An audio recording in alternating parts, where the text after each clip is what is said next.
Le storytelling, c'est une très longue histoire que nous allons développer ici à partir de plusieurs anglages, dont le premier, bien évidemment, à tout seigneur, tout honneur, sera celui sur l'amour et le sexe.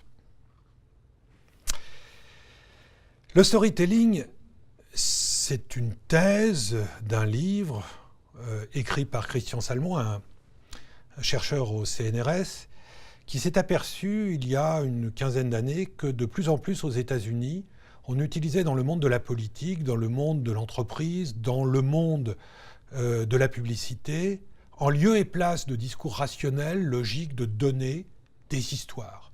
On raconte de plus en plus d'histoires. Lorsque George Bush prononce son discours d'investiture, il emploie 14 fois le mot story pour présenter ses collaborateurs comme Colin Powell ou comme Condoleezza Rice, ces blacks américains, afro-américains, issus du rang et devenus général étoilé et secrétaire d'État. Alors, moi je proposerais volontiers que ce storytelling, qui est peut-être une mode, qui est peut-être une idéologie, est un étage de plus à ce qu'on appelle la pyramide de Maslow, c'est-à-dire la pyramide des besoins physiologiques, des besoins de sécurité, des besoins élémentaires, des besoins d'appartenance, d'estime de soi ou des besoins d'accomplissement. En effet, nous avons tous besoin qu'on nous raconte des histoires, nous avons tous besoin de raconter des histoires, je dirais même de se la raconter, de s'héroïser. Et la première histoire d'amour que je vous propose de regarder, c'est bien évidemment celle pour Chanel numéro 5, produite par Jean-Pierre Jeunet, le producteur d'Amélie Poulain, avec Audrey Tautou, bien sûr. On voit une jeune femme courir pour attraper son train sur le quai numéro 5. La pub sort le 5 mai, bien sûr, il faut bien ça. Un petit marivaudage, un petit manège commence à se passer entre cette jeune femme et ce jeune homme qui sont apparemment seuls au monde dans ce train qui, comme un train de 3D, s'enfonce dans la nuit. Une seule parole, passeport s'il vous plaît, et ce train va vers sa destination, une destination inconnue, mais bien évidemment les deux jeunes gens sont pris sans doute par le désir provoqué par le parfum, par l'odeur corporelle sans doute aussi, ou le mélange des deux. Stupeur et tremblement, la jeune femme est au fond dans un éros thanatos, c'est-à-dire elle est entre l'amour et un comportement assez morganatique. Le train s'enfonce dans la nuit, le jeune homme rentre dans son compartiment, au même instant, elle sort, on voit ce marivaudage s'accomplir. Ils vont évidemment se rater, arriver à Istanbul, et là, les deux jeunes gens semblent être séparés à tout jamais, jusqu'au moment où, magie, en prenant une photo, avec un vieil appareil, en réalité un appareil numérique, on voit la traversée des frontières, eh bien, elle le retrouve, mais il s'en va. À nouveau, une histoire d'amour déçue. Mais magie peut-être de ce lieu unique qui est le Bosphore, qui réunit le yin et le yang, l'Asie et l'Europe, qui est le lieu de confluence des essences, des parfums, des traditions, des essences, comme la danse des derviches tourneurs, eh bien, les deux amants se trouvent réunis et sur une musique, évidemment, qui n'a strictement rien à voir, traverser des frontières, bien sûr, oblige, qui n'a strictement rien à voir avec ni le lieu ni l'époque. En contrepoint, on pourrait proposer ce film très étrange, produit par Chanel avec Brad Pitt. Brad Pitt qui vient déclamer comme un acteur passant un casting dans un lieu tout à fait improbable, en tous les cas grisâtre, un texte assez incompréhensible, en tous les cas amphigorique, emphatique.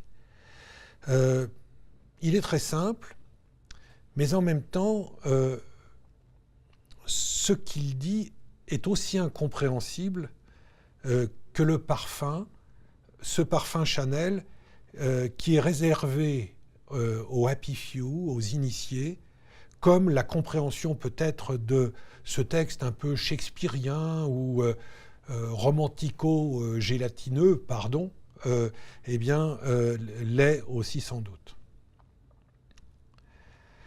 Pour changer de style et pour aller du côté de l'amour fou, cette fois-ci, je vous propose d'observer cette campagne célébrissime pour Jean-Paul Gaultier, pour le parfum de Jean-Paul Gaultier. Alors on reprend évidemment le code du marin et de la marine. On n'est pas à Istanbul, on est là dans la ville des amoureux, Roméo et Juliette, disons, à Venise. Et l'on voit ce bateau énorme, cet engin énorme, venir s'enfoncer dans le canal, dans le grand canal, venir même, défoncer le canal, quelle métaphore sexuelle, pour venir percuter, aussi, le balcon de la jeune femme et permettre aux deux amants. Vous voyez le mouvement de recul. On a effectivement un jeu de balance, toujours entrer et sortir, métaphore de l'acte sexuel, mais c'est elle qui l'attire évidemment à elle.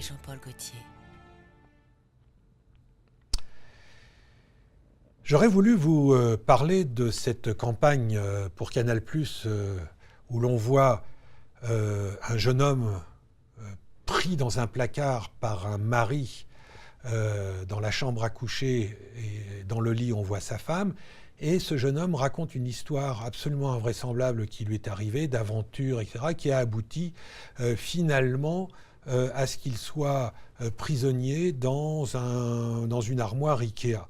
C'est une situation, alors je vous engage à aller la voir parce qu'elle est très bien faite, c'est fait comme dans un film d'action pour expliquer que les créatifs de Canal+ sont vraiment très bons dans la réalisation des scénars. On a quelque chose d'assez approchant avec la campagne incroyable aussi pour Lancia Epsilon, la petite voiture sans doute ciblée sur les jeunes femmes, on va dire les 25-35 ans, CSP+ urbains ou urbaines, où l'on voit une photo détourée en noir et blanc, un peu à l'ancienne, qui nous est présentée, et on nous donne à voir une jeune femme en dessous noir qui semble jouer avec la patience d'un homme qu'on ne voit pas, qui se tient debout dans le dressing, qui regarde sa montre et qui est manifestement très ennuyé par ce petit jeu que lui impose cette femme qui n'est vraisemblablement pas sa femme, qui est plutôt une coquette, une soubrette, une maîtresse, à qui on va le voir à la fin du parcours narratif, à la fin du Z, à qui il va offrir non pas un bijou, mais une voiture qui figure comme dans un écrin, puisque si vous regardez le packshot, non seulement elle est dans une petite boîte, mais l'on vous dit aussi qu'elle est disponible au magasin Printemps Haussmann. Printemps Haussmann, c'est un magasin évidemment de vêtements, de bijoux, etc. Pas de voiture. Eh bien si, cette voiture n'est pas une voiture, c'est un accessoire. Et c'est un accessoire que cette jeune femme va vouloir coordonner, puisqu'elle a la possibilité, on lui donne la possibilité de 555 combinaisons possibles, et aussi d'être 555 occasion d'être encore plus insupportable que d'habitude. Donc une campagne très disruptive parce qu'on n'a pas les codes de la publicité automobile, on est en noir et blanc et on est plutôt dans l'univers du fashion ou même du cosmétique, puisque la baseline vous dit « prenez soin de vous comme personne d'autre ». Alors, ce film pour Mythique intervient à un moment où Mythic se fait dépasser par ses concurrents, et notamment par des sites comme Glidden, comme Ashley Madison, et surtout comme adopteunmec.com. Et l'on voit là, au fond, le rapport traditionnel homme-femme, homme-sujet, femme-objet, complètement renversé. Regardez cette scène. Elle lui dit au revoir Mike, et lui se retourne en lui disant elle est magnifique, je lui donnerai le prix d'interprétation féminine, en lui disant ouais, c'est Bob. Bon. On est dans une logique d'inversion, puisqu'on est dans une logique de la consommation. C'est-à-dire que la femme n'est plus passive, mais elle est proactive, et on va voir à quel point elle l'est, puisque lorsque elle va bientôt demander des préservatifs à son collègue de bureau, eh bien, elle ne va pas se contenter d'un seul préservatif, mais elle va prendre carrément la bande entière. Alors, c'est une série de scènes comme cela, amusantes. Là, on voit que c'est la femme qui dort alors que l'homme reste éveillé. La scène extraordinaire où l'homme se fait mettre à la porte, il n'a rien compris.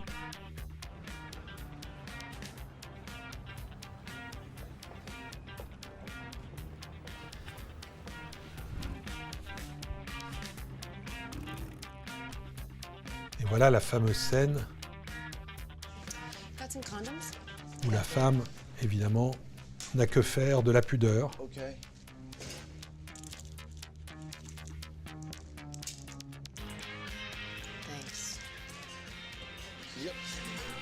Voilà, les codes, les règles du jeu ont changé, et je dirais que les nouvelles femmes sont arrivées.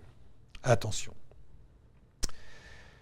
Autre campagne, la campagne d'Axe, le déodorant, qui est sorti au moment du Super Bowl 2014, et où l'on nous introduit dans des images stéréotypées de guerre, dans lesquelles il est facile de nous reconnaître parce qu'on en a été abreuvé malheureusement ces dernières décennies. Alors le Vietnam, sans doute la dictature de Corée du Nord, de Ahmadinejad d'Iran, etc.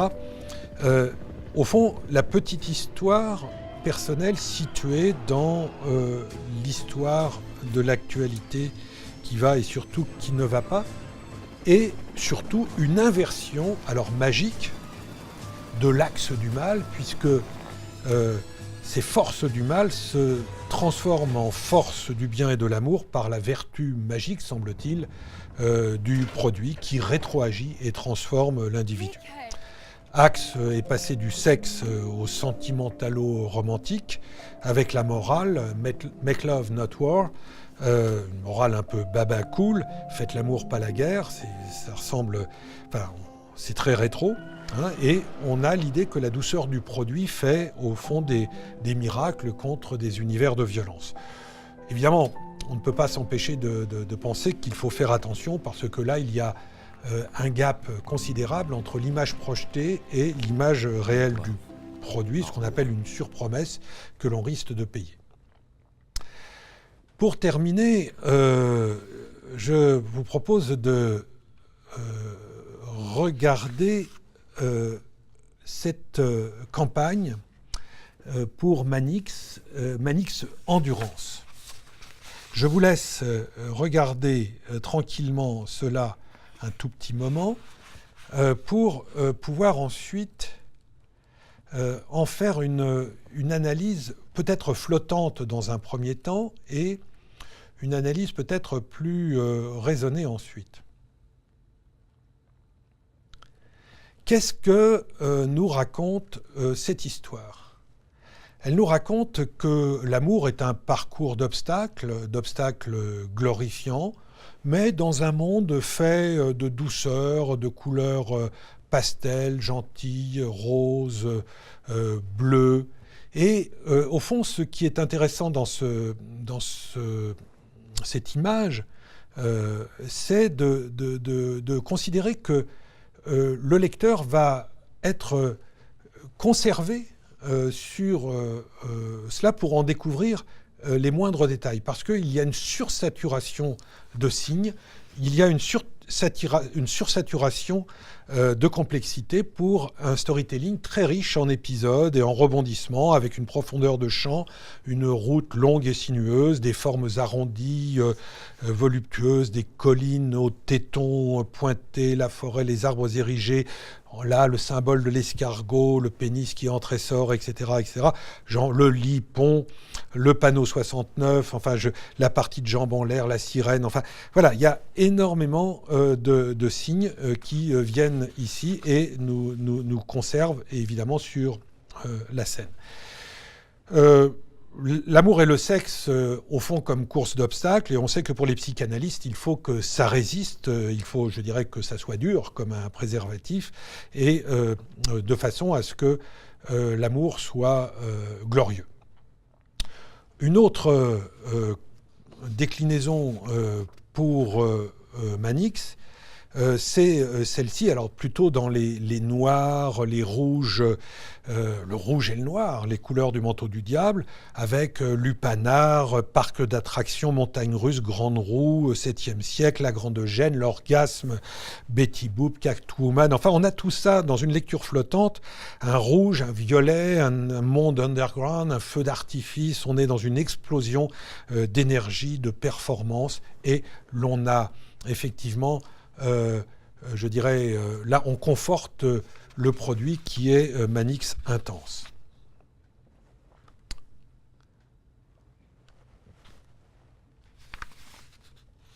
Bravo. Fini. Fini ? C'était moins mal ?